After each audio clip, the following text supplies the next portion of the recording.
Santa Cruz das Almas era uma daquelas cidades pequenas, onde todo mundo sabia da vida de todo mundo. Com feira na praça aos domingos, missa às 6 da tarde e fofocas correndo soltas nos salões de beleza. Mas o que ninguém sabia era que o horror morava entre eles. Tudo começou numa manhã de segunda-feira, quando Dona Cleide, que vendia pão de queijo e café na esquina, sentiu um cheiro estranho ao passar pelos fundos da igreja. A princípio, achou que fosse um animal morto. Mas, quando se aproximou e viu um sapato feminino no chão, seu coração acelerou. Mas o que é isso? Com as mãos tremendo, ela afastou alguns galhos e quase caiu para trás. Era uma moça deitada no chão, imóvel, como se estivesse dormindo, mas sem os olhos.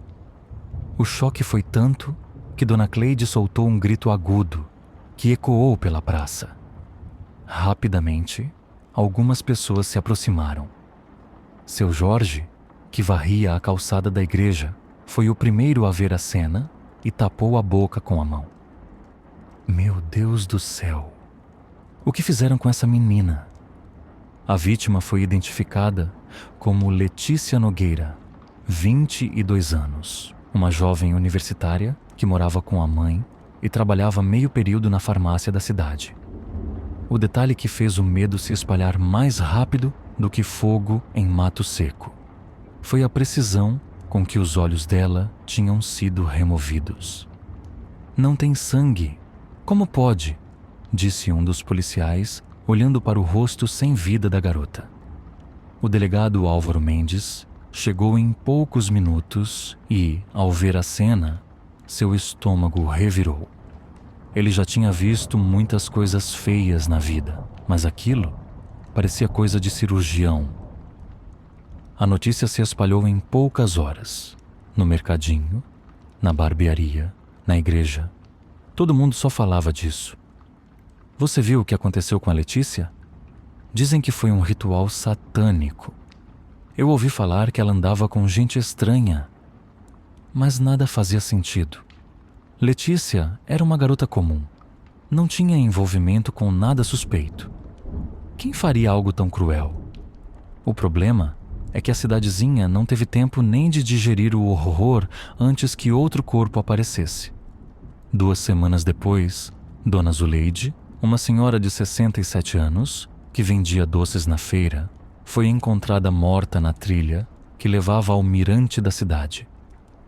E adivinhe, ela estava sem os olhos. O pânico tomou conta de Santa Cruz das Almas. Não havia padrão de vítimas. Uma jovem, depois uma idosa. O que significava que qualquer um poderia ser o próximo. O prefeito decretou toque de recolher depois das 8 da noite. As mães seguravam seus filhos e qualquer desconhecido na cidade virava alvo de desconfiança. Foi aí que o delegado notou algo curioso. Tanto Letícia quanto Dona Zuleide tinham ido recentemente ao consultório de um homem que ninguém desconfiava. Seu Oswaldo Martins era um senhor simpático de 63 anos. Tinha uma ótica no centro da cidade há mais de 30 anos.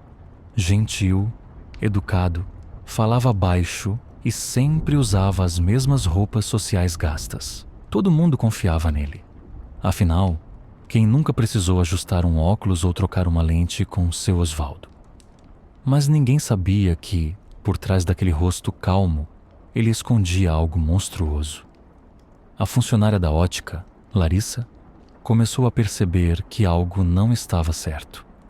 Sempre que ia nos fundos da loja pegar algum produto, sentia um cheiro estranho. Algo meio químico, meio podre. Uma noite, depois do expediente, ela resolveu ficar escondida para ver o que seu Oswaldo fazia quando achava que estava sozinho. E foi então que viu ele entrar em um quartinho trancado, nos fundos da loja. Curiosa e com o coração batendo forte, ela espiou pela fresta da porta e quase gritou. Havia frascos de vidro por toda parte. Dentro deles, olhos humanos mergulhados em um líquido amarelado. Cada frasco tinha um rótulo com um nome e uma data. Larissa ficou tão apavorada que saiu correndo e foi direto para a delegacia. Seu Osvaldo, ele coleciona óleos, ela gritou, sem fôlego, assim que entrou na sala do delegado. Álvaro não perdeu tempo. Na mesma noite, ele e sua equipe foram até a ótica.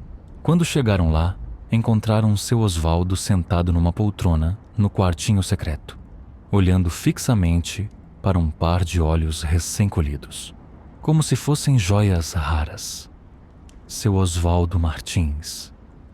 O senhor está preso, anunciou o delegado com a arma em punho. Mas o velho não demonstrou medo, apenas sorriu, como se já esperasse por aquilo. Eu só quis guardar o que ninguém valoriza, ele disse, enquanto era algemado. Quando a polícia revistou o local, encontrou um caderno velho, cheio de anotações sobre suas vítimas. Ele não apenas retirava os olhos, ele os observava todas as noites, como se eles ainda pudessem ver. A cidade entrou em choque. A ótica foi fechada e ninguém mais teve coragem de entrar naquele prédio novamente. Mas o mais assustador veio depois. Mesmo após a prisão de seu Osvaldo, algumas pessoas que passavam pela ótica à noite diziam sentir que estavam sendo observadas. E alguns juravam que, se olhassem bem pela vitrine escura, poderiam ver olhos espiando do outro lado.